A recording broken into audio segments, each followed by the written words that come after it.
नमस्कार दोस्तों, मैं हूं आपका दोस्त केबी। तो आज के इस वीडियो में हम 2017 में जो आपके एनटीपीसी सीबीटी 2 एग्जाम में जीके के प्रश्न पूछे गए थे, उन सारे प्रश्नों को हम लोग डिस्कस करेंगे। तो टोटल 9 शिफ्ट में आपके एनटीपीसी सीबीटी 2 का एग्जाम कंडक्ट करवाया गया था और उन 9 शिफ्ट में से आज के इस वीडियो में हम टोटल 100 प्रश्नों को डिस्कस करने वाले हैं। तो पूरा वीडियो बहुत ही ध्यान से देखिएगा, क्योंकि इस वीडियो को देखने के बाद में आपको एग्जैक्ट ये पता चलेगा कि एनटीपीसी सीबीटी 2 में किस लेवल के आपके जीके के प्रश्न पूछे जाते हैं। इसकी जो पीडीएफ है वह आपको kvguruji.in के ऊपर प्रिंट फॉर्मेट में मिल जाएगी, तो उसे आप लोग वहां से डाउनलोड कर सकते हैं। वीडियो की हम लोग शुरुआत करें उससे पहले एक बार फिर मैं आपको बता दूं कि अनअकैडमी के ऊपर डेली मेरी फ्री लाइव क्लास होती है। तो अगर आप किसी भी एग्जाम के लिए जीके और करंट अफेयर की तैयारी बेहतर तरीके से करना चाहते हैं, अपनी स्पीड को और ज़्यादा बूस्ट करना चाहते हैं, तो आप मेरी इन लाइव क्लासेस को ज्वाइन कर सकते हैं। नीचे डिस्क्रिप्शन में आपको मेरी अनअकैडमी प्रोफाइल की लिंक मिलेगी, उस पर क्लिक करके आप मुझे अनअकैडमी के ऊपर फॉलो कर सकते हैं। इसके अलावा अगर आप रेलवे एग्जाम की तैयारी एक सिस्टमैटिक वे में करना चाहते हैं, तो आप अनअकैडमी के कोर्सेज को भी परचेज कर सकते हैं। बहुत ही कम प्राइस में आप एसएससी, रेलवे या फिर किसी अन्य एग्जाम के कोर्स खरीद सकते हैं। अगर आप मेरा कोड यूज करेंगे KV10 तो आपको तुरंत 10% का डिस्काउंट मिलेगा। लेकिन अगर आपको मैक्सिमम डिस्काउंट चाहिए तो सिंपली ये मेरे व्हाट्सएप नंबर पर आप मुझसे कांटेक्ट करिए और आप किसी भी कोर्स पर मैक्सिमम डिस्काउंट अवेल कर सकते हैं। 24 तारीख को एक टेस्ट होगा। अगर आप इसमें हिस्सा लेते हैं तो डेल का लैपटॉप, सैमसंग का मोबाइल, फिटबिट की वॉच या फिर अमेजन के वाउचर जीत सकते हैं। और ये टेस्ट बिल्कुल फ्री है। नीचे डिस्क्रिप्शन में आपको एक लिंक मिलेगी, इसके अलावा पिन कमेंट में भी लिंक मिलेगी, उस पर क्लिक करके आप इस टेस्ट में हिस्सा ले सकते हैं। तो चलिए अब इस वीडियो की हम शुरुआत करते हैं। पहला प्रश्न है कि निम्नलिखित में से कौन सा अम्ल सिरका का प्राथमिक घटक है। तो ये तो बहुत ही सिंपल सा प्रश्न है। आप सभी को पता होगा कि जो सिरका होता है उसमें आपकी एसिटिक एसिड पाई जाती है। कौन सी एसिटिक एसिड पाई जाती है, यानी कि ऑप्शन बी हो जाएगा यहां पर करेक्ट।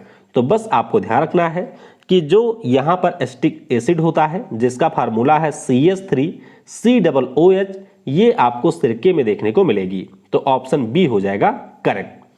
अगला प्रश्न है कि 26 जनवरी 2002 को हमारे यहां पर जो भारत के ध्वज से संबंधित कानून आया था, उसके संबंध में यहां पर कौन सा कथन सही नहीं है। तो आप सारे कथन को पढ़ेंगे तो आपको अपने आप इसका उत्तर मिल जाएगा और यहां पर ऑप्शन हो जाएगा डी, यानी कि जो कहा जा रहा है कि निजी नागरिकों को अपने आधार पर झंडा फहराने का अधिकार नहीं है। तो जी हाँ, उसके पहले अधिकार नहीं होता था, लेकिन 2002 के बाद में निजी नागरिकों को भी अपने आधार पर झंडा फहराने का अधिकार मिल चुका है। तो ऑप्शन डी हो जाएगा करेक्ट।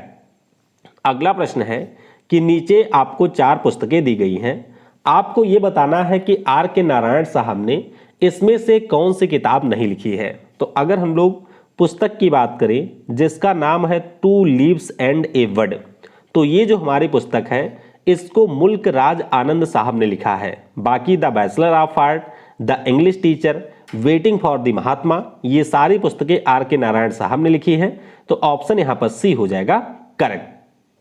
अगला प्रश्न है कि हेनरी बेकरल किसकी खोज से जुड़े हैं। तो ये भी आप सभी को अच्छे से पता होगा कि हेनरी बेकरल जो है ये आपके रेडियो एक्टिविटी की खोज से जुड़े हुए हैं, यानी कि ऑप्शन बी होगा यहां पर करेक्ट।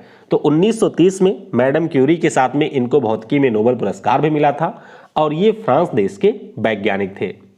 अगला प्रश्न है कि डैश डैश एक ही घटना में लगातार 4 ओलंपिक स्वर्ण पदक जीतने के लिए नवीनतम खेल वाले व्यक्ति हैं, यानी कि इन्होंने 4 लगातार स्वर्ण पदक जीते हैं खेल के एक ही इवेंट में। तो क्या नाम है? केवल एक ही खिलाड़ी ने ऐसा कारनामा किया है और वो अमेरिकी तैराक हैं जिनका नाम माइकल फेल्प्स है। तो जरूर ध्यान रखिएगा, बीजिंग ओलंपिक में इन्होंने टोटल 8 गोल्ड मेडल जीते थे। अपने कैरियर में इन्होंने सबसे ज्यादा गोल्ड मेडल जीता हुआ है एज ए प्लेयर। तो ऑप्शन यहां पर बी हो जाएगा करेक्ट।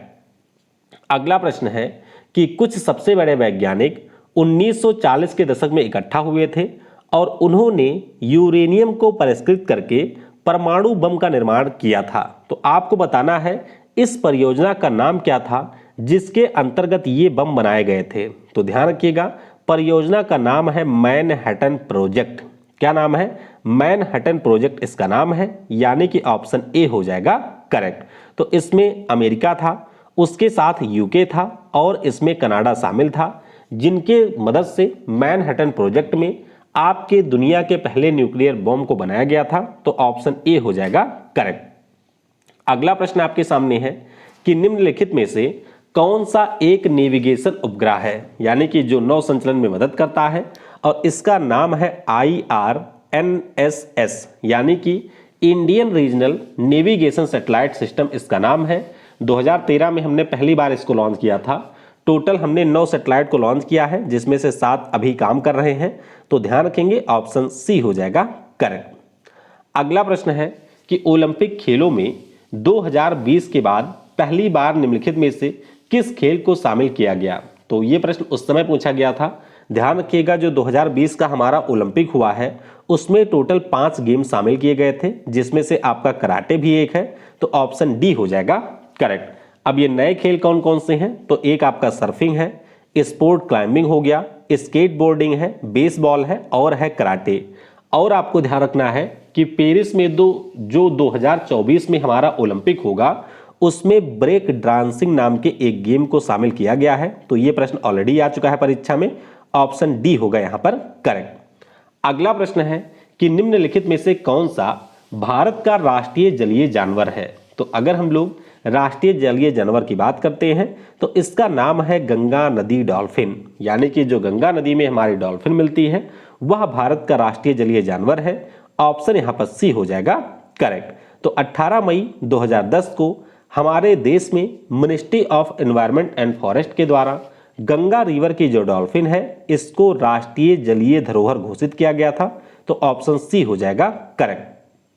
अगला प्रश्न है कि रेडो के लिए मानक विंडोज कीबोर्ड शॉर्टकट कुंजी संयोजन क्या है। तो जैसे आप लोग अंडू के लिए Ctrl+Z का यूज करते हैं, आपको बताना है कि रेडो के लिए किसका उपयोग करेंगे, यानी कि उसके अपोजिट की बात हो रही है। तो यहां पर यूज किया जाता है कंट्रोल, उसके साथ में शिफ्ट और उसके साथ में जेड। तो ये 3 की का आप लोग यूज कर सकते हैं, या फिर इसके अलावा आप सिंपली Ctrl+Y का यूज कर सकते हैं। तो ध्यान रखेंगे, ऑप्शन यहां पर ए होगा करेक्ट। अगला प्रश्न है कि किस बैंक के बोर्ड ने खुद के साथ भारतीय महिला बैंक लिमिटेड के विलय की योजना को मंजूरी दे दी है। तो जो हमारे यहां पर भारतीय महिला बैंक खुला था इसका विलय भारतीय स्टेट बैंक के साथ में हो चुका है। तो ऑप्शन यहां पर सी हो जाएगा करेक्ट। अगला प्रश्न है कि महाराष्ट्र में स्थित मुरुद जंजीरा का किला हर तरफ से घिरा हुआ है किससे। तो ध्यान रखिएगा, ये जो किला है वह हर तरफ आपके पानी से घिरा हुआ है। किससे घिरा हुआ है? पानी से घिरा हुआ है। तो ऑप्शन डी हो जाएगा करेक्ट। तो ये आप लोग देख सकते हैं, ये आपके मुरुद जंजीरा का किला है जो कि एक द्वीप के ऊपर स्थित है। रायगढ़ जिले में महाराष्ट्र के आपको ये देखने को मिलेगा और इसके चारों तरफ आपको मिलेगी पानी। तो ऑप्शन डी हो जाएगा करेक्ट। अगला प्रश्न है कि एक पेड़ की शाखा पर बैठा हुआ बंदर अचानक जमीन पर गिरकर आ जाता है, जमीन पर गिर जाता है। तो जमीन पर गिरना किसका उदाहरण है? तो ये सिंपल सा प्रश्न है, ये आपका होता है law of conservation of energy, यानी कि ऊर्जा संरक्षण के नियम का यह एग्जाम्पल है। ऑप्शन यहां पर ए हो जाएगा करेक्ट। अगला प्रश्न है कि टेलेक्स स्टैंड फॉर, यानी कि जो टेलेक्स है इसका पूरा नाम क्या है। तो टेलेक्स की बात करते हैं, इसका पूरा नाम है टेली प्रिंटर एक्सचेंज। क्या नाम है? टेली प्रिंटर एक्सचेंज इसका नाम है। तो यहां पर ऑप्शन बी हो जाएगा करेक्ट। अगला प्रश्न है कि जो यूएनडीपी के द्वारा मानव विकास सूचकांक जारी किया जाता है, तो आपको बताना है कि इनमें से कौन सा उस रिपोर्ट पे डिपेंड नहीं करता है, मतलब किस पैरामीटर को शामिल नहीं किया गया है इसको जारी करने में।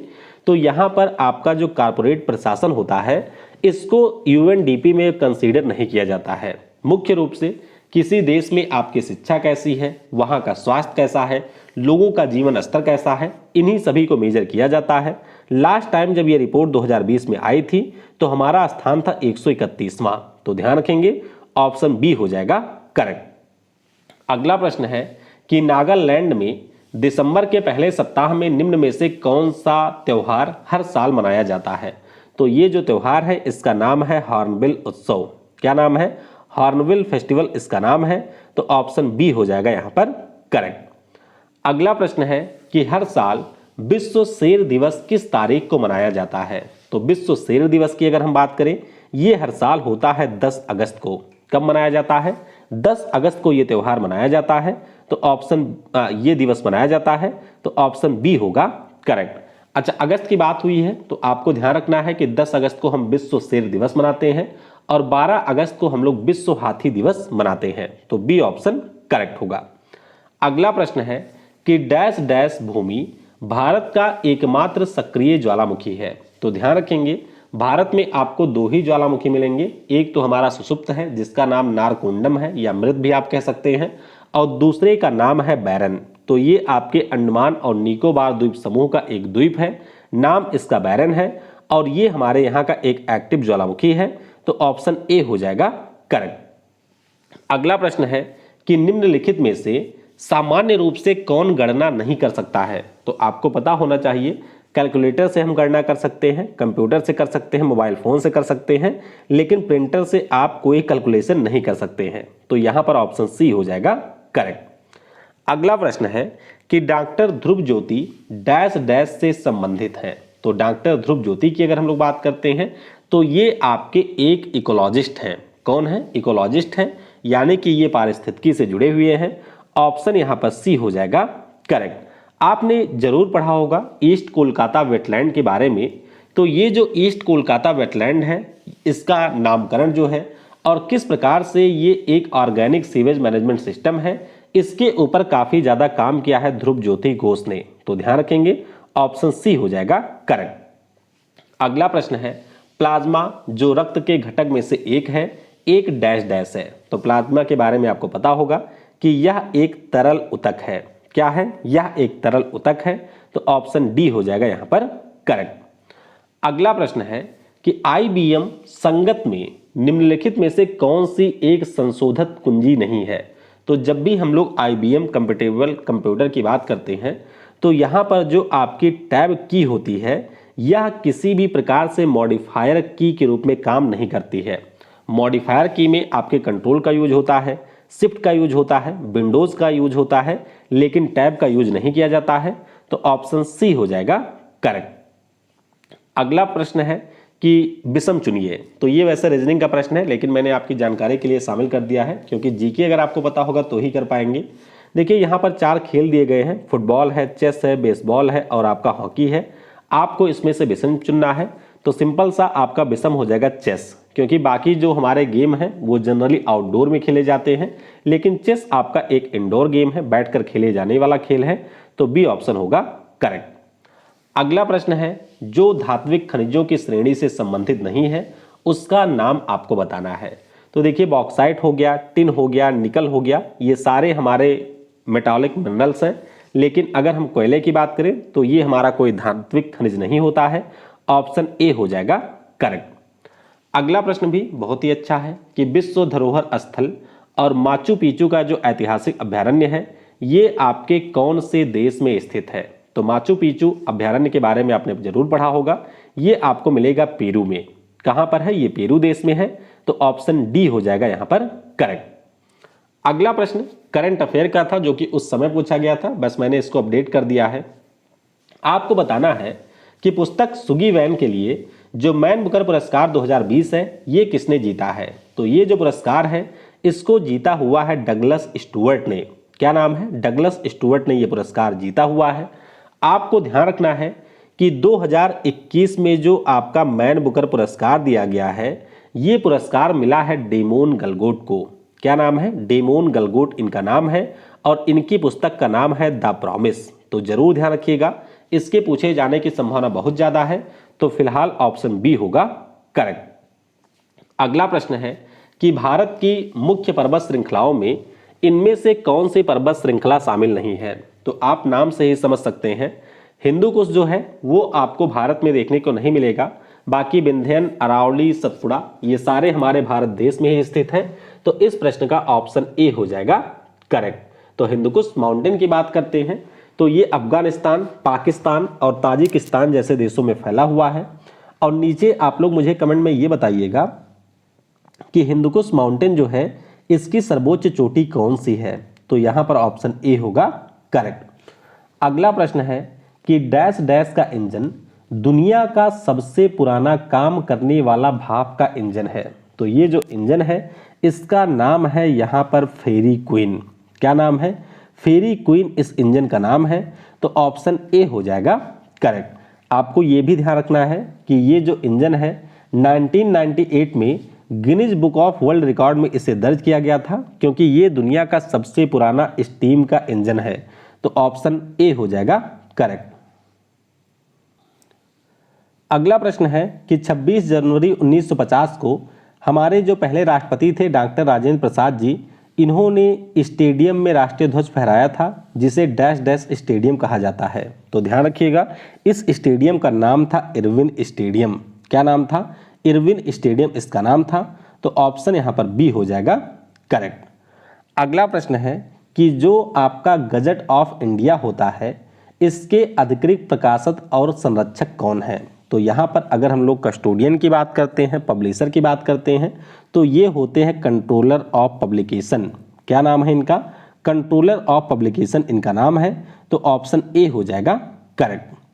अगला प्रश्न है कि डैश डैश इसरो का एक विरासत लॉन्चर बन गया। विरासत बन जाने का मतलब है कि अब इसका यूज नहीं होता है, और इसका नाम है ASLV, यानी कि जो हमारे इसरो के द्वारा शुरुआती समय में रॉकेट यूज किया जाता था जिसका नाम था ऑगमेंटेड सैटेलाइट लॉन्च व्हीकल, अब यह एक लेगेसी लॉन्चर है हमारे इसरो का, तो ऑप्शन यहाँ पर ए हो जाएगा करेक्ट। अगला प्रश्न है कि निम्नलिखित में से कौन सा राजवंश दक्षिण भारत से संबंधित नहीं था?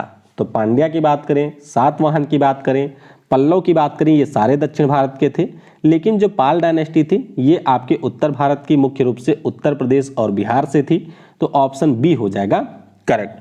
आपको ये ध्यान रखना है कि इसके जो पहले शासक थे उनका नाम गोपाल था, आखिरी शासक का नाम मदन गोपाल था, और राजधानियां तो इसकी कई सारी रही थीं, तो ऑप्शन बी होगा करेक्ट।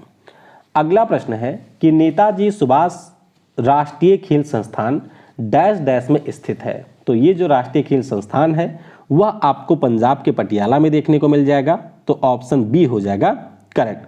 ध्यान रखेंगे 7 मई 1961 को इसकी स्थापना हुई थी, और ये जो हमारा नेशनल इंस्टीट्यूट ऑफ स्पोर्ट है वो आपको पटियाला में मिलेगा, तो यहाँ पर ऑप्शन बी हो जाएगा करेक्ट। अगला प्रश्न है कि लोकसभा की बैठक का गठन करने का कोरम घर के सदस्यों का कुल संख्या डैश डैश है। इसका सिंपल सा मतलब ये है कि अगर आपके लोकसभा में कोई भी कार्यवाही को शुरू करना है तो कम से कम कितने मेंबर उपलब्ध होने चाहिए? तो जो आपके सदन की टोटल संख्या है उसके कम से कम 1/10 मेंबर होने चाहिए, तभी आपकी कार्रवाई शुरू होगी, तो ऑप्शन डी हो जाएगा करेक्ट। अगला प्रश्न है कि हर साल 20 मार्च को विश्व गौरैया दिवस मनाया जाता है, तो बताइए इसका उद्देश्य क्या है? तो सिंपल सा प्रश्न है, गौरैया के संरक्षण के लिए जागरूकता बढ़ाया जाए, इसी के पर्पज से इसको मनाया जाता है, तो ऑप्शन सी हो जाएगा करेक्ट। अगला प्रश्न है fountain of wealth dash dash में स्थित है, यानी कि ये कहाँ पर स्थित है? तो फाउंटेन ऑफ वेल्थ की अगर हम बात करते हैं तो ये आपको मिलेगा सिंगापुर में। बहुत ही शानदार हमारा एक फाउंटेन है, यहाँ पर आप लोग देख सकते हैं, और ये आपको सिंगापुर सिटी में देखने को मिलेगा, तो ऑप्शन ए हो जाएगा करेक्ट। अगला प्रश्न है कि ओजोन अणु जो होता है वह ऑक्सीजन के कितने परमाणुओं से बना है? तो ओजोन अणु की अगर हम लोग बात करते हैं तो ये ऑक्सीजन के 3 परमाणुओं से मिलकर के बना हुआ है, यानी कि ऑप्शन ए हो जाएगा करेक्ट। ओजोन का फार्मूला ही होता है O3, और ये आपको क्षोभ मंडल के ऊपर समताप मंडल में देखने को मिलेगा। इसको मेजर करने की इकाई डॉप्सन होती है, ये भी आपको ध्यान रखना है। और अंतर्राष्ट्रीय ओजोन संरक्षण दिवस जो है वो हम लोग हर साल 16 सितंबर को मनाते हैं, तो ऑप्शन ए हो जाएगा करेक्ट। अगला प्रश्न है कि भारत में बाघों की आबादी के लिए निम्नलिखित में से कौन सा खतरा नहीं है? तो खतरा नहीं आपको बताना है। देखिए, अगर शिकार में कमी होगी तो खतरा हो जाएगा, अगर इसके जो स्थान है वो कैटल चर लेंगे, मतलब जो हमारे अन्य चौपाए होते हैं अगर वो चर लेंगे तो उससे भी नुकसान होगा, अगर इनका जो आवास है उसमें भी किसी प्रकार से मानव का इंटरफेयर होता है तो उससे भी इनके जीवन को खतरा है। लेकिन अगर हम लोग वाइल्ड लाइफ कॉरिडोर से चीज़ों को जोड़ते हैं आपस में तो इससे बाघों की आबादी को कोई खतरा नहीं होगा।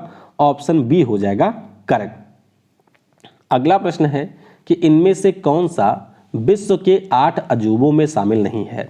तो आईफिल टावर जो कि आपके पेरिस में स्थित है, ये विश्व के 8 अजूबों में शामिल नहीं है। बाकी ताजमहल, माचू पिचू, पेट्रा हो गया, ये सारे आपके शामिल हैं, तो ऑप्शन ए हो जाएगा करेक्ट। अगला प्रश्न है कि अलमाटी बांध कौन सी नदी पर एक जल विद्युत परियोजना है। तो अलमाटी डैम की बात करते हैं, ये आपको मिल जाएगा कृष्णा नदी के ऊपर। किसके ऊपर है? कृष्णा नदी के ऊपर है, तो यहाँ पर ऑप्शन ए हो जाएगा करेक्ट। अगला प्रश्न है कि 1814 से 1816 के दौरान किसके शासनकाल में आंग्ल नेपाल युद्ध हुआ था। तो आंग्ल नेपाल युद्ध की बात करते हैं तो अंग्रेजों की सेना को लीड किया था लॉर्ड हेस्टिंग ने। किसने लीड किया था? लॉर्ड हेस्टिंग ने लीड किया था, तो यहाँ पर ऑप्शन ए हो जाएगा करेक्ट। एक महत्वपूर्ण चीज आपको ये ध्यान रखनी है कि इसी युद्ध को हम लोग गोरखा युद्ध के नाम से भी जानते हैं, और इसी युद्ध के बाद में एक आपके सुगौली की संधि होती है और उसी के जरिए भारत और नेपाल के बीच में बाउंड्री डिसाइड की जाती है। तो ये महत्वपूर्ण प्रश्न है, ऑप्शन ए हो जाएगा करेक्ट। अगला प्रश्न है कि किस वायसराय की जो हत्या है उनके शासनकाल में किया गया था। तो भैया इनका नाम है लॉर्ड मेयो। दरअसल आपको पता होगा कि हमारे देश में जब काले पानी की सज़ा होती थी तो जो भी कैदी होते थे उनको अंडमान और निकोबार के सेलुलर जेल में बंद किया जाता था। तो वहाँ पर हमारे एक पठान थे जिनका नाम था शेर अली अफरीदी। क्या नाम था? शेर अली अफरीदी नाम था। तो ये वहाँ पर बंद थे और लॉर्ड मेयो पहुँच गए थे वहाँ पर घूमने, और वहीं पर शेर अली अफरीदी ने लॉर्ड मेयो को पकड़ लिया और इनको मार दिया था। तो ध्यान रखिएगा, एकमात्र गवर्नर है जिनकी हत्या उनके शासनकाल में हुई थी, लॉर्ड मेयो इनका नाम है, तो डी ऑप्शन करेक्ट होगा। अगला प्रश्न है जिसको मैंने अपनी तरफ से ऐड कर दिया है कि इनमें से कौन सा सही सुमेलित नहीं है। आप सभी को पता होगा कि हमारे देश में हाई कोर्ट में जो पहली महिला जज बनी उनका नाम अन्ना चंडी है, ये केरल में बनी थी। सुप्रीम कोर्ट में अगर हम लोग पहली महिला जज की बात करते हैं तो फातिमा बीबी हैं, ये भी बिल्कुल सही है। सुप्रीम कोर्ट में पहली महिला सीजीआई की बात करें तो कोई आज तक हुआ ही नहीं है, तो ये बिल्कुल गलत हो जाएगा। और हाई कोर्ट में जो पहली महिला सीजीआई हैं ये लीला सेठ हैं और ये बनी थी हिमाचल प्रदेश में। तो इस प्रकार से सी सुमेलित नहीं है, ऑप्शन सी ही हो जाएगा करेक्ट। अगला प्रश्न भी मैंने अपनी तरफ से ऐड किया है कि इनमें से कौन सा बांध और नदी सही सुमेलित नहीं है। तो देखिए, राणा प्रताप सागर बांध की बात करते हैं तो ये आपके लूनी नदी पर नहीं है, ये चंबल नदी पर है। बाकी कोल्डम डैम की बात करें तो सतलज पर है। गोविंद वल्लभ पंत बांध की बात करें तो ये रेहंद पर है। बाण सागर डैम की बात करें तो ये सोन पर है। ऑप्शन यहाँ पर ए हो जाएगा करेक्ट। अगला प्रश्न है कि ICR स्टैंड फॉर, यानी कि ICR का आपको पूरा नाम बताना है। तो इसका सिंपल सा मतलब होता है इंटेलिजेंट कैरेक्टर रिकॉग्निशन। क्या होता है? इंटेलिजेंट कैरेक्टर रिकॉग्निशन इसका पूरा नाम है, तो ऑप्शन ए हो जाएगा करेक्ट। अगला प्रश्न है राइनोस्कोप डैश डैश की जांच के लिए एक उपकरण है। तो राइनोस्कोप की बात करते हैं, इससे आपके नाक की जांच की जाती है। किसकी की जाती है? नाक की जांच, तो ऑप्शन सी हो जाएगा यहाँ पर करेक्ट। अगला प्रश्न है कि भारतीय वन्यजीव संस्थान डैश डैश पर स्थित है। तो भारतीय वन्यजीव संस्थान ये आपको उत्तराखंड की राजधानी देहरादून में देखने को मिलेगा, ऑप्शन सी हो जाएगा करेक्ट। इसके अलावा जो फॉरेस्ट रिसर्च इंस्टीट्यूट है और जो इंडियन इंस्टीट्यूट ऑफ पेट्रोलियम है, ये दोनों भी आपको मिलेंगे देहरादून में, तो ऑप्शन सी हो जाएगा करेक्ट। अगला प्रश्न है एक साधारण चुंबक डैश डैश को आकर्षित नहीं करता है। तो साधारण चुंबक की अगर हम लोग बात करते हैं तो ये आयरन, निकल और स्टील इनको आकर्षित करता है, ब्रॉन्ज को ये आकर्षित बिल्कुल नहीं करेगा, तो ऑप्शन सी हो जाएगा यहाँ पर करेक्ट। अगला प्रश्न है कि जो हमारे जॉर्ज लेमेट्रियर साहब हैं ये आपके किससे रिलेटेड हैं। तो जॉर्ज लेमेट्रियर की बात करें, इन्होंने आपके बिग बैंग थ्योरी दी थी जिसके द्वारा ये बताया जाता है कि हमारे ब्रह्मांड की उत्पत्ति कैसे हुई थी, तो ऑप्शन यहाँ पर ए हो जाएगा करेक्ट। अगला प्रश्न है कि लाइनेक्स किसका उदाहरण है। तो लाइनेक्स की अगर हम लोग बात करते हैं तो ये हमारा एक ऑपरेटिंग सिस्टम है। क्या है? लाइनेक्स एक ऑपरेटिंग सिस्टम है, ओपन सोर्स है, तो ऑप्शन डी हो जाएगा यहाँ पर करेक्ट। अगला प्रश्न है कि भारत में जो राष्ट्रीय रेल संग्रहालय है ये आपको कहाँ पर देखने को मिलेगा? जरूर ध्यान रखिएगा कि जो हमारे देश में रेल विश्वविद्यालय है वह आपको गुजरात के बड़ोदरा में देखने को मिलेगा, लेकिन राष्ट्रीय रेल संग्रहालय की बात करते हैं तो ये आपको मिल जाएगा नई दिल्ली में। तो इस प्रश्न के लिए ऑप्शन ए हो जाएगा करेक्ट। अगला प्रश्न है कि डिजिटल इंडिया कार्यक्रम हमारे देश में 2015 में शुरू किया गया था, तो आपको बताना है कि इसमें से आपका कौन उसका एक की विजन एरिया नहीं है, यानी कि जिसका उद्देश्य इनमें से क्या नहीं था। तो ऑप्शन आप पढ़ेंगे तो अपने आप पता लग जाएगा। शासन और सेवाओं को बेहतर किया जा सके, ये मतलब इसका काम था ही। नागरिक का डिजिटल सशक्तिकरण हो, ये भी बिल्कुल सही है। डिजिटल इंफ्रास्ट्रक्चर हर नागरिक के लिए एक मुख्य उपयोगिता के रूप में यूज किया जाए, ये भी बिल्कुल सही है। लेकिन डिजिटल जागरूकता पर दस्तावेज, ऐसा कोई चीज इसमें नहीं था। तो ऑप्शन ए हो जाएगा यहाँ पर करेक्ट। अगला प्रश्न है कि राजपीपला महादेव पहाड़ी आपके किस पर्वत श्रृंखला के हिस्से हैं? तो राजपीपला महादेव की बात करते हैं, ये हमारे सतपुड़ा रेंज के हिस्से हैं, यानी कि ऑप्शन बी हो जाएगा करेक्ट। अगला प्रश्न है कि राष्ट्रीय स्वयंसेवक संघ के संस्थापक कौन थे? तो राष्ट्रीय स्वयंसेवक संघ यानी कि आरएसएस की बात करते हैं, इसके संस्थापक का नाम केवी हेगड़ेवार है, जिनके द्वारा इसकी स्थापना की गई थी और इसका हेडक्वार्टर आपको मिलेगा नागपुर में। तो ऑप्शन ए हो जाएगा करेक्ट। अगला प्रश्न है कि भारत में कपास की फसल मुख्य रूप से उगाई जाती है। तो कपास की फसल की बात करते हैं तो ये आपके काली मिट्टी में उगाई जाती है। रीजन क्या है इसका? तो जो हमारी काली मिट्टी होती है इसके पास में पानी को होल्ड करने की क्षमता सबसे ज़्यादा समय तक होती है, तो इसीलिए कपास की फसल इसमें उगाई जाती है। सी ऑप्शन होगा करेक्ट। अगला प्रश्न है कि विश्व में मैंग्रोव वनों का जो सबसे बड़ा क्षेत्र है ये निम्नलिखित में से कौन सा है? तो ये आपको पता ही होगा, ये हमारा है सुंदरवन नेशनल पार्क। क्या नाम है? सुंदरवन नेशनल पार्क इसका नाम है। तो ऑप्शन यहाँ पर डी हो जाएगा करेक्ट। अगला प्रश्न है कि भारतीय रेलवे की अंतर्राष्ट्रीय पर्यटक ब्यूरो सुविधा डैश डैश पर उपलब्ध नहीं है। तो ये जो फैसिलिटी होती है मुख्य रूप से आपके विदेशी नागरिकों के लिए होती है और ये भारत में आपको 11 शहरों में देखने को मिलेगी। एक शहर आपको चूज करना है जहां पर यह सुविधा नहीं है, तो वो शहर हो जाएगा तिरुवनंतपुरम, जो कि केरल की राजधानी है। तो ऑप्शन बी हो जाएगा यहाँ पर करेक्ट। तो ये 11 शहरों के नाम हैं, अगर आप इंटरेस्टेड हैं तो इन्हें पढ़ सकते हैं। अगला प्रश्न है कि डैश डैश भारतीय लाइट कॉम्बैट विमान का नाम है। तो हमारे यहाँ की जो लाइट कॉम्बैट एयरक्राफ्ट है इसका नाम है तेजस, आप सभी को ये पता होगा। तो ऑप्शन बी हो जाएगा यहाँ पर करेक्ट। अगला प्रश्न है कि इंफॉर्मेशन टेक्नोलॉजी के संबंध में नई उपयोगी जानकारी उत्पन्न करने के लिए बड़े पहले से मौजूद डेटाबेस की जांच करने की जो प्रक्रिया है इसको आप किस प्रकार से संदर्भित करेंगे? तो ध्यान रखिएगा, इसे कहा जाता है डेटा माइनिंग। जाहिर सी बात है, जब हम लोग माइनिंग करते हैं तो एक बहुत बड़े एरिया से कुछ महत्वपूर्ण चीज़ें निकालते हैं। उसी प्रकार से जब आप एक बहुत बड़े डेटाबेस से काम की चीज़ों को निकालते हैं तो इसे कहा जाता है डेटा माइनिंग। तो ऑप्शन बी हो जाएगा यहाँ पर करेक्ट। अगला प्रश्न है कि जो टिंडल प्रभाव होता है यह डैश डैश लाइट से संबंधित है। तो आपको ध्यान रखना है कि जो हमारा टिंडल प्रभाव होता है ये आपके लाइट के स्कैटरिंग यानी कि बिखराव से संबंधित है।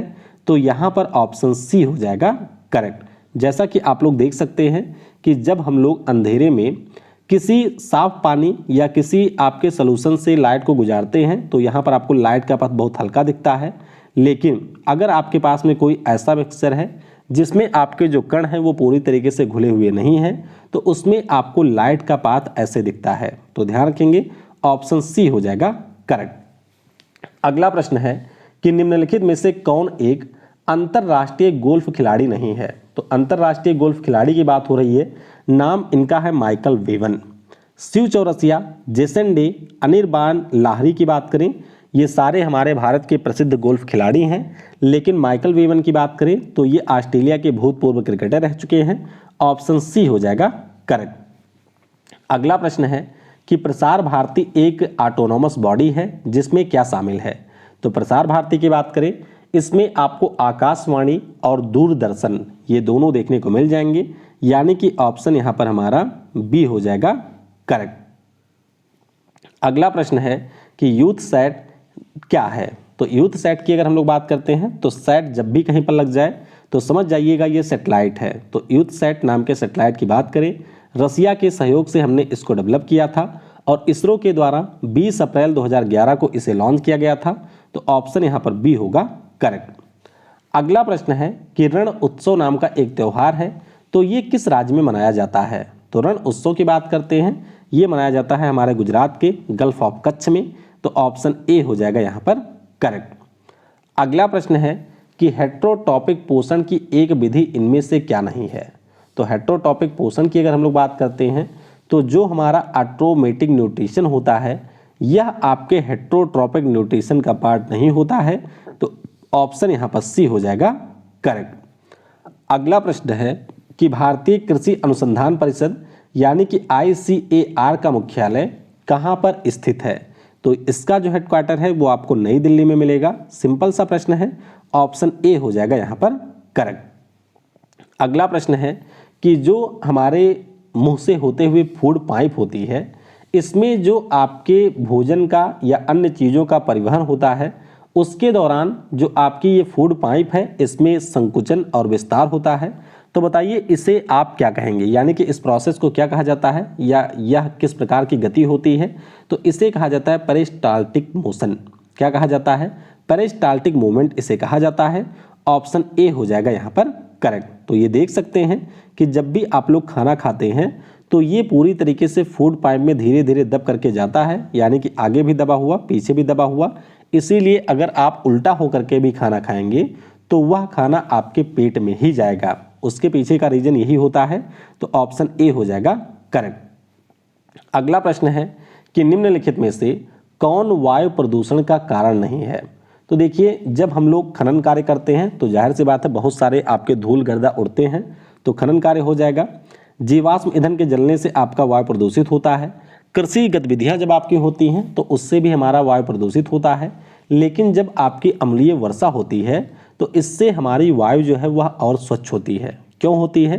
क्योंकि जो आपके वायु में बहुत सारी अशुद्धियां या अन्य गैसें मिली होती हैं, वर्षा का पानी उन सारी अशुद्धियों को लेकर के जमीन पर आ जाता है, यानी कि एसिड रेन वायु प्रदूषण का कारण नहीं है।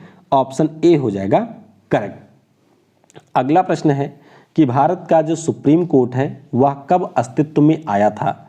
जरूर ध्यान रखिएगा कि 26 जनवरी 1950 को हमारा संविधान लागू हुआ था, लेकिन अगर हम लोग अपने सुप्रीम कोर्ट की बात करते हैं तो यह 28 जनवरी 1950 को अस्तित्व में आया था। ऑप्शन यहाँ पर बी हो जाएगा करेक्ट। अगला प्रश्न है कि प्रकाश ऊर्जा के द्वारा पानी के अणु को विभाजित करने की जो प्रक्रिया है इसे आप लोग क्या कहेंगे? तो ये जो प्रक्रिया होती है इसे कहा जाता है फोटोलिसिस। क्या होता है इसमें? तो इसमें सूर्य की जो रोशनी होती है उसकी मदद से पानी को हाइड्रोजन और ऑक्सीजन के अणुओं में तोड़ दिया जाता है। तो इसे हम लोग फोटोलिसिस कहते हैं। ऑप्शन सी हो जाएगा यहाँ पर करेक्ट। अगला प्रश्न है कि निम्नलिखित में से कौन सा नाम है जो कि आपके किसी आर्थिक सिद्धांत से संबंधित नहीं है? तो थॉमस रॉबर्ट माल्थस की बात करें, माल्थस एक बहुत बड़े इकोनॉमिस्ट थे। डेविड रिकार्डो भी हमारे इकोनॉमिस्ट हैं। जॉन मेनार्ड केन्स की बात करें तो ये आपके मैक्रो इकोनॉमिक्स के जनक ही हैं। लेकिन अगर हम लोग नील्स हेनरिक डेविड बोर की बात करते हैं तो ये हमारे किसी भी इकोनॉमिक थ्योरी से नहीं जुड़े हुए हैं। ये आपके एक वैज्ञानिक थे जो कि रसायन विज्ञान से जुड़े हुए थे। ऑप्शन डी हो जाएगा करेक्ट। अगला प्रश्न है कि अर्थशास्त्र में बहुत गहरी, लंबी और दर्दनाक जो मंदी होती है इसे क्या कहा जाता है? तो अगर किसी भी देश की अर्थव्यवस्था में जो रिसेशन है वह बहुत लंबे समय से चला हुआ आ रहा है तो इसे कहा जाता है डिप्रेशन। क्या कहा जाता है? इसे डिप्रेशन या आप अवसाद कहेंगे। ऑप्शन ए हो जाएगा यहाँ पर करेक्ट। अगला प्रश्न है कि सिलिकॉन आमतौर पर इस्तेमाल किया जाने वाला डैश डैश है। तो सिलिकॉन की अगर हम बात करते हैं तो यह हमारा एक सेमीकंडक्टर है। क्या है? यह एक सेमीकंडक्टर होता है, जैसे जर्मेनियम होता है। तो ऑप्शन ए हो जाएगा करेक्ट। अगला प्रश्न है कि जो हमारा बायोस्फीयर रिजर्व होता है इसको आप किस प्रकार से डिस्क्राइब कर सकते हैं? तो बायोस्फीयर रिजर्व की जो डेफिनेशन है ये यूनेस्को के द्वारा दी गई है और इसके अनुसार बायोस्फीयर रिजर्व हमारे लर्निंग साइट होते हैं जो कि सतत विकास के लिए आपको सीखने में मदद करते हैं। तो ध्यान रखेंगे, ऑप्शन यहाँ पर सी हो जाएगा करेक्ट। अगला प्रश्न है कि कूद नाम का जो डांस है ये हमारे कौन से राज्य से संबंधित है। तो कूद की बात करें, रौफ की बात करें, दुमहल की बात करें, ये सारे डांस आपके जम्मू कश्मीर के लोगों द्वारा किए जाते हैं। ऑप्शन बी हो जाएगा करेक्ट। अगला प्रश्न है कि जब किसी रासायनिक अपक्रिया से ऊष्मा निकलती है तो उसे डैश डैश अपक्रिया कहा जाता है। तो ये जो हमारी अपक्रिया होती है इसे कहा जाता है एक्सोथर्मिक। क्या कहते हैं? एक्सोथर्मिक, या इससे हम लोग ऊष्माक्षेपी अपक्रिया कहते हैं क्योंकि ऊष्मा इससे निकल रही है। ठीक इसके अपोजिट अगर किसी रिएक्शन में आपको ऊष्मा देने की जरूरत पड़ती है तो इसको हम लोग ऊष्माशोषी या फिर एंडोथर्मिक कहते हैं। तो ध्यान रखेंगे इसके लिए ऑप्शन ए होगा करेक्ट। अगला प्रश्न है कि dash dash semi luxury tourist train है। तो ये जो ट्रेन है ये आपके राजस्थान में चलाई गई थी IRCTC के द्वारा। नाम इसका है डेजर्ट सर्किट। क्या नाम है? डेजर्ट सर्किट नाम है। तो ऑप्शन यहाँ पर हमारा सी हो जाएगा करेक्ट। अगला प्रश्न है कि डैश डैश मिट्टी को रेगुर के नाम से भी जाना जाता है। तो ये हमारी है ब्लैक सॉयल, यानी कि जो ब्लैक सॉयल होती है इसी को रेगुर कहा जाता है और इसी में कपास की फसल उगाई जाती है। तो ऑप्शन बी हो जाएगा करेक्ट। अगला प्रश्न है कि स्वतंत्रता संग्राम के दौरान असहयोग आंदोलन के विचार की परिकल्पना नहीं थी। तो क्या नहीं थी? Popular violence. कभी भी वायलेंस आपके किसी भी आंदोलन की परिकल्पना नहीं रही है भारत में, खास तौर पे वह आंदोलन जिसको लीड गांधी जी ने किया था। तो ऑप्शन यहाँ पर सी हो जाएगा करेक्ट। बाकी सिविल सेवाओं का बहिष्कार हो गया, विदेशी वस्तुओं का बहिष्कार हो गया, या फिर जो अंग्रेजों के द्वारा आपके खिताब वगैरह दिए गए थे उसको त्याग देना, ये सारे इसके हिस्से थे। तो ऑप्शन सी हो जाएगा यहाँ पर करेक्ट। अगला प्रश्न है कि एक हमारा बौद्ध मंदिर है जिसका नाम है टूथ, या इसे हम लोग टेम्पल ऑफ टूथ कहते हैं। तो ये कहाँ पर है?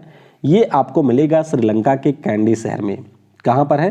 श्रीलंका के कैंडी शहर में आपको ये देखने को मिल जाएगा। तो ऑप्शन बी होगा यहाँ पर करेक्ट। अगला प्रश्न है कि निम्न में से कौन भारत के अंतर्ग्रहीय मिशन से संबंधित है। तो भारत का एक ही इंटरप्लानेटरी मिशन रहा है और नाम इसका है मंगलयान। 2013 में इसको इसरो के द्वारा लॉन्च किया गया था, आपको पता ही होगा। भारत दुनिया का पहला ऐसा देश बना था जिसने अपने पहले प्रयास में मंगल के लिए अपनी जो यात्रा है उसको कंप्लीट की थी। ऑप्शन सी हो जाएगा यहाँ पर करेक्ट। अगला प्रश्न है कि वर्कबुक एक कंप्यूटर अनुप्रयोग में मूल रूप से संबंधित है। तो वर्कबुक की अगर हम बात करते हैं ये आपके MS एक्सेल का हिस्सा होता है। MS यानी कि माइक्रोसॉफ्ट एक्सेल का एक हिस्सा है, नाम इसका वर्कबुक है। तो ऑप्शन ए हो जाएगा करेक्ट। अगला प्रश्न है कि किसी व्यक्ति को आप कंप्यूटर साक्षर किस स्थिति में कहेंगे। तो जाहिर सी बात है कोई ऐसा व्यक्ति जो कि कंप्यूटर को खोल लेता हो और उसमें जो बेसिक काम होते हैं उनको वो अगर निपटा ले तो उसे हम लोग कहेंगे कि ये कंप्यूटर साक्षर है, यानी कि कंप्यूटर के बारे में इसको जानकारी है। तो ज़रूरत के आधार पर एप्लीकेशन चलाने वाला जो व्यक्ति है उसे आप कंप्यूटर साक्षर कहेंगे, यानी कि न्यूनतम इतनी योग्यता होनी ही चाहिए। तो ऑप्शन ए हो जाएगा करेक्ट। अगला प्रश्न है कि प्रसिद्ध पुस्तक हिंद स्वराज में महात्मा गांधी ने घोषणा की कि भारत में ब्रिटिश शासन स्थापित किया गया था कैसे।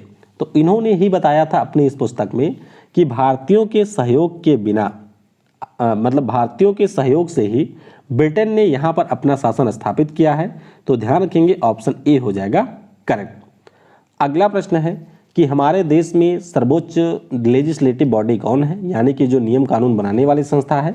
तो इसका नाम है भारत की संसद, यानी कि पार्लियामेंट ऑफ इंडिया, जिसका डिजाइन एडविन लुटियंस ने तैयार किया था। तो ऑप्शन डी हो जाएगा करेक्ट।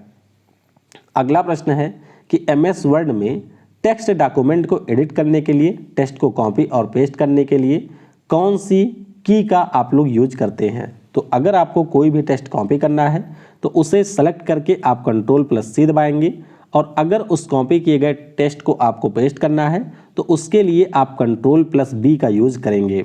तो इसलिए ऑप्शन यहाँ पर बी हो जाएगा करेक्ट। अगला प्रश्न है कि कबड्डी हमारे कौन से राज्य का खेल नहीं है। तो कबड्डी की अगर हम लोग बात करते हैं तो ये आपके राजस्थान का राजकीय खेल नहीं है। राजस्थान की अगर हम लोग बात करते हैं तो यहाँ का जो राजकीय खेल है उसका नाम है बास्केटबॉल। बाकी तमिलनाडु, तेलंगाना और पंजाब ये ऐसे राज्य हैं जहाँ का राजकीय खेल कबड्डी है। तो ऑप्शन ए हो जाएगा करेक्ट। अगला प्रश्न है कि अगर एक कार एक सीधी सड़क पर निरंतर त्वरण यानी कि कांस्टेंट एक्सेलरेशन के साथ में चल रही है तो उसके लिए कौन सा कथन सही है। जाहिर सी बात है, अगर किसी कार में एक्सेलरेशन कांस्टेंट है तो उसकी जो वेलोसिटी है वो लगातार बढ़ेगी। फॉर एग्जांपल, अगर एक कार का जो एक्सेलरेशन है वो 2 मीटर पर सेकंड स्क्वायर है, कार की इस समय वेलोसिटी आपकी 10 मीटर पर सेकंड है, तो अगले 1 सेकंड में इसकी जो स्पीड है वो 12 मीटर पर सेकंड हो जाएगी। अगले 1 सेकंड के बाद में ये 14 मीटर हो जाएगी, अगले 1 सेकंड में ये 16 मीटर हो जाएगी। तो लगातार इसकी जो स्पीड है वो बदलती रहेगी। ऑप्शन डी होगा यहाँ पर करेक्ट। अगला प्रश्न है यूएनएचसीआर का पूरा नाम क्या है। तो यूएनएचसीआर की बात करते हैं, इसका पूरा नाम है United Nations high commissioner for refugees. अब ऐसे प्रश्न आप लोग कई बार गलत कर देते हैं क्योंकि आप ठीक से ऑप्शन को पढ़ते नहीं हैं। जैसे कि यहाँ पर बी और सी में हो सकता है आप गलती कर दें, तो इसीलिए अच्छे से यहाँ पर पढ़ना जरूरी है। United Nations high commissioner for refugees इसका पूरा नाम है, तो ऑप्शन यहाँ पर सी हो जाएगा करेक्ट। अगला प्रश्न है कि निम्न में से कौन सा पृथ्वी पर सबसे बड़ा ज्वालामुखी माना जाता है अगर हम लोग द्रव्यमान और इसके फुटप्रिंट के आधार पर बात करें। वैसे तो हमारा जो सबसे बड़ा सक्रिय ज्वालामुखी है इसका नाम ओजोस डेल सलाडो है, लेकिन अगर हम लोग सबसे बड़े की बात करते हैं तो इसका नाम है तमु मैसिफ। क्या नाम है? तमु मैसिफ इसका नाम है। ऑप्शन सी हो जाएगा यहाँ पर करेक्ट। अगला प्रश्न है कि जल शरीर के स्वास्थ्य का निर्धारण करने के लिए किसको मापा जाता है। यानी कि अगर आपको किसी वाटर बॉडी के हेल्थ को मेजर करना है तो आप कैसे बताएंगे कि ये बेहतर पानी है। तो इसके लिए आपको उस पार्टिकुलर जलाशय में जो पानी है उसमें घुले हुए ऑक्सीजन की मात्रा कितनी है, इसे आपको मेजर करना होगा। यानी कि जो घुला हुआ ऑक्सीजन होता है उसी की मात्रा बताती है कि जो वाटर बॉडी है यानी कि जो जलाशय है उसका स्वास्थ्य कैसा है। तो ऑप्शन ए हो जाएगा करेक्ट। अगला प्रश्न है कि निम्न में से कौन सी गैस है जिसको आप स्ट्रेंजर गैस के रूप में भी जानते हैं। तो स्ट्रेंजर गैस की बात करें, नाम इसका है जिनॉन। क्या नाम है? जिनॉन इसका नाम है। तो यहाँ पर ऑप्शन ए हो जाएगा करेक्ट। अगला प्रश्न है कि जवाहर रोजगार जो योजना है ये आपकी कब शुरू की गई थी। तो जवाहर रोजगार योजना की बात करें, ये शुरू हुई थी 1 अप्रैल 1989 को। कब शुरू हुई थी? 1 अप्रैल 1989 को ये शुरू हुई थी। ऑप्शन डी हो जाएगा यहाँ पर करेक्ट। अगला प्रश्न है कि प्राणहिता नदी गोदावरी नदी की सबसे बड़ी सहायक नदी है। आपको ये बताना है कि प्राणहिता नदी में कौन कौन सी नदियों के पानी आते हैं। तो इसमें पेनगंगा हो गया, वेनगंगा हो गया, इसके पानी आते हैं। और इसके अलावा यह आपके वर्धा नदी का जल भी लेकर के आती है। तो प्राणहिता गोदावरी की सबसे लंबी नदी है और इस प्राणहिता नदी में पेनगंगा, वर्धा और वेनगंगा के जल आते हैं। यानी कि ऑप्शन ए हो जाएगा करेक्ट। अगला प्रश्न है कि मीनाक्षी सुंदरेश्वर का मंदिर कहाँ पर स्थित है। भारत के शानदार मंदिरों में से एक है जिसका नाम मीनाक्षी सुंदरेश्वर का मंदिर है और ये आपको मिलेगा तमिलनाडु में। कहाँ पर है? तमिलनाडु में ये मंदिर है। ऑप्शन ए हो जाएगा यहाँ पर करेक्ट। तो वैगई नदी के तट के किनारे आपको ये मिलेगा और पांड्या राजवंश के एक हमारे राजा थे कुलशेखर, इनके द्वारा इसका निर्माण करवाया गया था। तो ए ऑप्शन होगा करेक्ट। अगला प्रश्न है कि कोडरा रमन निम्न में से किस खेल से संबंधित है। तो कोडरा रमन की अगर हम लोग बात करते हैं, ये हमारे एक वेट लिफ्टर हैं। कौन है? ये हमारे एक वेट लिफ्टर हैं। ऑप्शन यहाँ पर सी हो जाएगा करेक्ट। तो देख सकते हैं मीराबाई चानू, जेरमी लाल रेनुंगा, कर्णम मल्लेश्वरी, झिल्ली दल बेहरा, कुंजा रानी देवी, ये सारे हमारे वेट लिफ्टर हैं। ऑप्शन सी हो जाएगा करेक्ट। अगला प्रश्न है कि क्योटो जलवायु परिवर्तन सम्मेलन डैश डैश में हुआ था। तो क्योटो आपके जापान का एक शहर है और यहाँ पर UNFCCC का तीसरा कॉप हुआ था। यानी कि जो कॉन्फ्रेंस ऑफ पार्टीज 3 है वो आपके क्योटो में ही हुआ था। ध्यान रखिएगा दिसंबर 1997 में। ऑप्शन बी हो जाएगा करेक्ट। बाकी आपको पता ही है कि जो COP 26 है वो पिछले साल हुआ था ग्लासगो में। चलिए आपके लिए प्रश्न है, नीचे कमेंट में बताइएगा कि जो COP 27 और COP 28 हैं उनके आयोजन क्रमशः कहाँ पर किए जाएंगे, ये आपको नीचे कमेंट में बताना है। तो ऑप्शन बी होगा यहाँ पर करेक्ट। अगला प्रश्न है कि मानव प्रेरित जलवायु परिवर्तन के द्वारा मिटाया जाने वाली पहली स्तनपायी प्रजाति निम्नलिखित में से कौन है। यानी कि जो हमारे कारण आपके क्लाइमेट में चेंज हो रहा है उसके कारण कौन सी ऐसी प्रजाति है जो विलुप्त हो गई। तो ये हमारे चूहे की एक प्रजाति है जो कि ऑस्ट्रेलिया में मिलती थी। नाम इसका है ब्रैम्बल के मैलुमिस। क्या नाम है? ब्रैम्बल के मैलुमिस इसका नाम है, जो कि दुनिया से विलुप्त हो चुकी है। ऑप्शन सी हो जाएगा यहाँ पर करेक्ट। अगला प्रश्न है कि इनमें से किस अंतर्राष्ट्रीय संगठन का जो हेडक्वार्टर है वह कनाडा के मॉन्ट्रियल में नहीं है। तो International Air Transport Aviation Association, International Atomic Energy Agency, इसका आपको वियना में मिलेगा, International Civil Aviation Organization Montreal में, और वर्ल्ड एंटी डोपिंग एजेंसी ये भी है मॉन्ट्रियल में। तो इसके लिए ऑप्शन बी हो जाएगा करेक्ट। आखिरी प्रश्न है कि अंडमान और निकोबार को डैश डैश के द्वारा अलग किया जाता है, जो कि 150 किलोमीटर चौड़ा है। तो अंडमान और निकोबार की बात करते हैं, ये आपके 10 डिग्री चैनल के जरिए अलग होते हैं। यहाँ पर ऑप्शन बी हो जाएगा करेक्ट। बाकी भारत और श्रीलंका पूछा जाता है तो ये पाक स्टेट के जरिए अलग होते हैं। 9 डिग्री चैनल से मालदीव को मिनिकॉय अलग करता है और 8 डिग्री से मालदीव और भारत अलग होते हैं। तो इस प्रकार से हमने टोटल 100 प्रश्नों को डिस्कस कर लिया है। आने वाले वीडियो में भी हम लोग इसी प्रकार से और 100 प्रश्नों को डिस्कस करेंगे और टोटल 9 शिफ्ट के सारे प्रश्नों को हम लोग कर लेंगे डिस्कस। तो इस वीडियो को समय देने के लिए आप सभी को बहुत बहुत धन्यवाद। Thanks for watching. जय हिंद, जय भारत, और सबसे जरूरी, पढ़ेगा भारत तो बढ़ेगा भारत।